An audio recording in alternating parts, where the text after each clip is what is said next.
መጀመሪያ ልንገራችሁ ይሄ ነገር ማለት ነው የሚሄደው ለስራ ነው። ገባችሁ? ለስራ ነው የሚሄደው። ከዚህ በፊትም ማለት ዛሬ ካሜራማንም ጥራ ምናምን ያልኩ ይሄንን ጉዳይ እና ደግሞ እንድትከራከሩኝ አይደለም የምነግራችሁ፣ እንድትከራከሩኝ ምናምን ሳይሆን የምነግራችሁ ከኔ ጎን ባንዴ ተቀበሉ ማለት እኮ ከባድ ነገር ነው።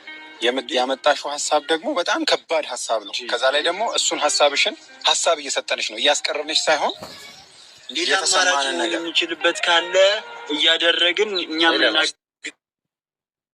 ተረጋጊ ማለት ነው።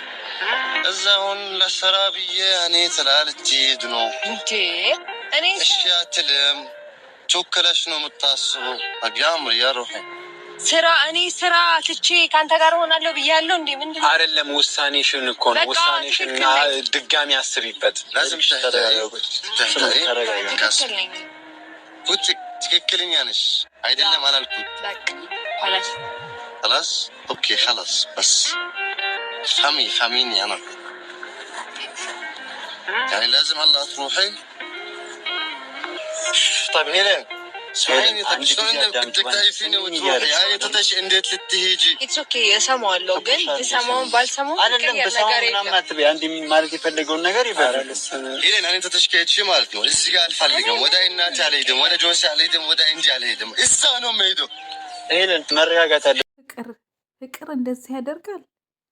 እውነተኛ ፍቅር ዛሬ ነው ያየሁት። ለአንድ ሰከንድ ጥለሽ ከሄድሽ ራሴን አጠፋለሁ። በጣም ይከብዳል። ሰላም ጤና ይስጥልኝ። ውድና የተከበራችሁ የመታገስ ቤተሰቡ እንዴት አላችሁ? ነው ያለው እግዚአብሔር ይመስገን። እናንተም ሰላማችሁ ተረፍ ይበል እያልኩ እንግዲህ ሄሉና ኤሪክ እንግዲህ አንቺ ጥለሽ ከሄድሽ ራሴን አጠፋለሁ ምናምን እያለ ነው። ሄሉ ደግሞ ስራ አለኝ ስራ የመተው የለብኝም እያለች ነው ማለት ነው እንዳያችሁት ቪዲዮ ላይ። እኔ ግን በመነጋገር የሚፈታ ነገር ነው። በጣም ቀላል ነው። መሄድ ከፈለገ ይሄ ልጅ በእርግጥ እንዳለው ስራውን ሁሉ ነገር ጥሎ ነው የመጣው። ግን እሷም ስራ ያስፈልጋታል ግዴታ። እሱ ብቻ ምና እሱ ስላለኝ ምናምን ብላ መቀመጥ የለባት መስራት አለባት። እኔ ይገባኛል። ግን አብረን እንሄድ ስላት ምን ችግር አለው? ይዘውት አሁን ላይ በጣም ይፈራል። ለምን ብትሉ ገና አስተካክላ ፍቅሩን አልተቀበለችው። ወይ ቢያገባት በቀለበት ቢያስርላት የተወሰነ እንትን ይላል። መለያየታቸው እኮ አይቀርም። አሁን እሷ ኢትዮጵያ ነው የምኖረው ካለ እሱ ስራ ይኖረዋል ወይ እዛ አስተካክሎ እሷ ጋር ለመምጣት እስከሚል የሆነ ቀን መራራቃቸው አይቀርም። ግን ደግሞ አሁን አዲስ ስለሆነ ገና አሁን ተቀበለች ብሎ ገና አዲስ ፍቅር ላይ ናቸው እና በጣም ይፈራል። ምን ልላችሁ ነው? ይሄ በመነጋገር የሚፈታ ነገር ነው። ስራዋ በእርግጥ ስራዋ ነው። ምክንያቱም ሴት ልጅ የራሷ የሆነ ነገር ስራ ሲኖራ ነው የሚያስከብራት ብዬ ነው የማስበው። ግን ሆኖም ግን በመነጋገር የሚፈታ ነገር ነው። ኤሪክ ያለው አብረን እንሂድ ወይ ደግሞ የሆነ ነገር እናመቻች ነው ያለው። ሌላ ነገር አለም። ግን የሆነ አለ በልክ የሆነ ተናዳችሁ የምትወስኑት ውሳኔ አንድ ቀን ነው ለህይወታችሁ ላይ ያበላሽ። ትዕግስት ይጠይቃል።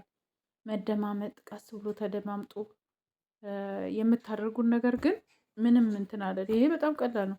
አንድ የሆነ ቦታ አመቻችታ ደህና ነገር አመቻችታ በቃ እሷ ለብቻዋን ትካለይ እንዲንም ይዛ መሄድ ነው። በተወሰነ ጊዜ ስራው እስከሚስተካከል እዛው እየሰሩ የራሳቸው የሆነ እንትን ይላሉ። አለበተዛ ደግሞ ካልሆነ የሆነ ብቻ የሆነ መፍትሄ መፍጠር አለባት። አሁን ላይ ገና እንትን ስለሆነ በጣም ይከብዳል። ደስታው ገና አላጣጣምም በደንብ ገና እንትን ላይ ነው ያለው እና ትንሽ ይከብደዋል ብዬ ነው የማስበው። ውድ ቤተሰቦቼ ለማንኛውም ሄሉ ሁሉም ነገር በመነጋገር በመረጋጋት የሚፈታ ነገር ነው። በጣም ቀላል ነው። የሚስተካከል ነገር ነው። በእርግጥ ስራ እንዲህ ከተበላሸ ተበላሸ ነው እና ውድ ቤተሰቦቼ እንደኔ በመነጋገርና ትዕግስተኛ በመሆን ነው እንጂ በልክ ወይንም በንዴት የምናደርገው ነገር ዋጋ ያስከፍለናል ነው የምለው።